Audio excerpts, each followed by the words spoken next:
Assalamualaikum warahmatullahi wabarakatuh. Salam sejahtera untuk kita semua.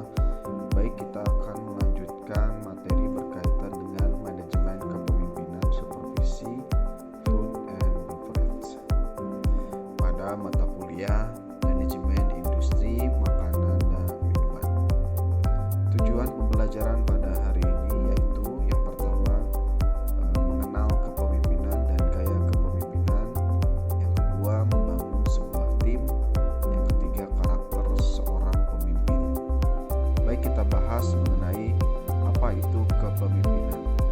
Kepemimpinan adalah kegiatan untuk mempengaruhi orang-orang yang diarahkan terhadap pencapaian tujuan organisasi. Merumuskan kepemimpinan sebagai proses mempengaruhi kegiatan seseorang atau kelompok dalam usaha ke arah pencapaian tujuan dalam situasi tertentu. Sementara dalam bukunya Supardi mendefinisikan bahwa kepemimpinan sebagai kemampuan untuk menggerakkan, mempengaruhi, memotivasi, mengajak, mengarahkan, menasihati, membimbing, menyuruh, memerintah, melarang, dan bahkan menghukum kalau perlu, serta membina dengan maksud agar manusia sebagai media manajemen mau bekerja dalam rangka mencapai tujuan administratif secara efektif dan efisien. Hal tersebut menunjukkan bahwa kepemimpinan sedikitnya mencakup tiga hal yang saling berhubungan, yaitu adanya pemimpin dan karakteristiknya, adanya pengikut, serta adanya situasi kelompok tempat pemimpin dan pengikut berinteraksi. Kemudian selanjutnya kita bahas gaya kepemimpinan. Gaya kepemimpinan merupakan cara yang dipergunakan pemimpin dalam mempengaruhi para pengikutnya. Menurut Toha dalam bukunya, gaya kepemimpinan merupakan norma perilaku yang digunakan seseorang pada saat orang tersebut mempengaruhi perilaku orang lain seperti yang ia lihat. Gaya kepemimpinan merupakan suatu pola perilaku seorang pemimpin yang khas pada saat mempengaruhi anak buahnya. Apa yang dipilih oleh pemimpin untuk dikerjakan, cara pemimpin bertindak dalam mempengaruhi anggota kelompok, dan membentuk gaya kepemimpinannya.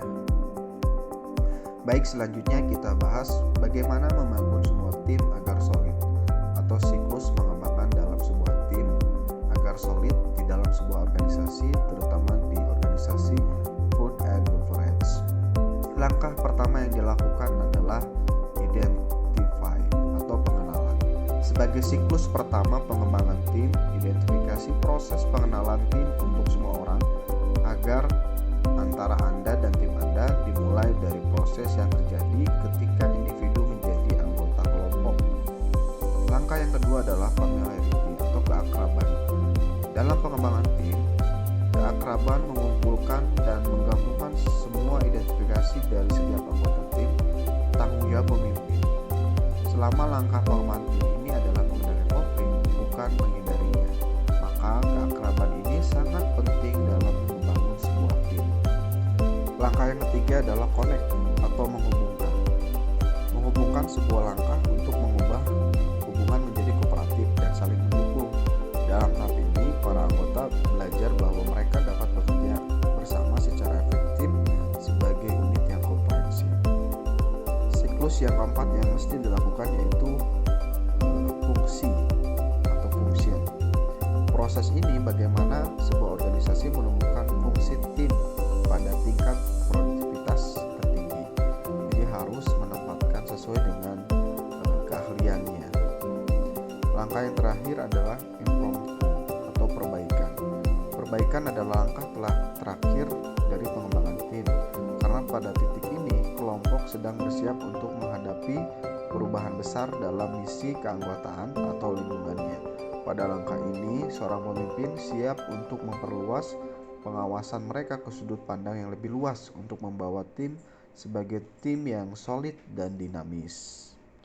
Selanjutnya, kita bahas mengenai bagaimana karakter seorang pemimpin. Nah, yang pertama adalah karakter seorang pemimpin, dia harus intelijen atau cerdas. Yang kedua, harus jujur. Yang ketiga, selalu berpikir kreatif dan inovatif. Yang keempat, selalu percaya diri dengan keputusan yang diambil. Yang kelima, bagaimana dia seorang yang pendorong, penyemangat bagi anggota timnya. Yang terakhir adalah dia berani dalam mengambil keputusan apapun itu.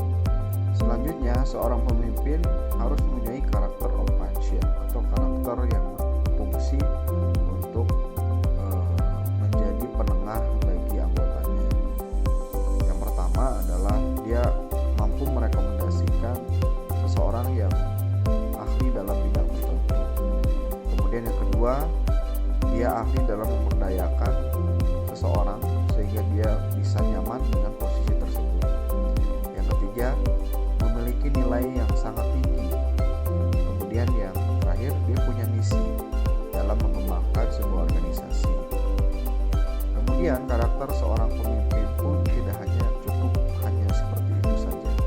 Dia pun harus mempunyai karakter of mission atau karakter yang punya misi. Apa itu? Yang pertama adalah dia punya rencana pengembangan organisasi. Dia mampu yang kedua membangun sebuah tim yang solid dan dinamis tadi. Yang ketiga, dia mampu memberikan keputusan yang betul-betul keputusan yang menguntungkan.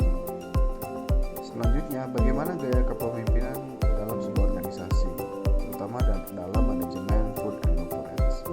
Faktor utama yang mempengaruhi gaya kepemimpinan seorang manajer yaitu yang pertama adalah latar belakang pribadi manajer tersebut.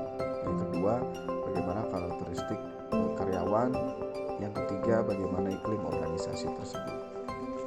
Baik, terima kasih. Itu saja mungkin untuk materi pada hari ini. Cukup sekian. Mohon maaf apabila ada salah kata. Wassalamualaikum warahmatullahi wabarakatuh.